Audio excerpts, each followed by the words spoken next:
Hey everyone, Dr. Steve here, Dr. Science Stuff. And a few days ago, remember, I did a video on the science of how drugs work. And a couple of you were like, you didn't talk about alcohol. Like, is that science? How does that work? And it's the answer is yeah, that's science. I'll explain it here. I didn't have time in the last video. And that's why I'm standing next to a pine tree, because that's where most alcohol comes from, is pine trees, right? Now, I don't know if that's a pine tree. It might not. It isn't. But anyway, the way that alcohol works and the science, it goes back. Remember when you were a little kid, you would hear all the time that there's like a little guy that lives in your brain and tells you things you don't want to hear.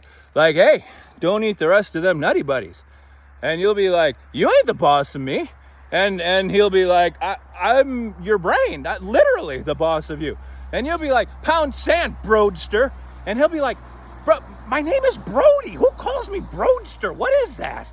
And then the two of you end up arguing while you're eating Nutty Buddies. And so the way that alcohol works is when you're, out drinking, you're 2 or 3 Zimas deep on you're tying your drunk on. Like Brody gets jealous. Yeah.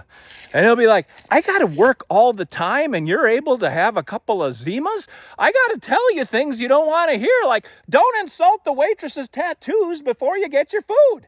And you don't listen. So Brody tells you to start doing some dumb stuff because he's angry and jealous. He'll be like, hey, go kiss that girl over there. And you're like, okay. And then he points to the girl. And then you do it and you realize he's not pointing to a girl. That's a coat rack. And you didn't just give a little flyby peck on the cheek. You're digging splinters out of the bottom of your tongue. Like, that's why drunk happens. It's because of Brody. Any questions, just let me know. Dr. Steve at Rattlesnake Ranch.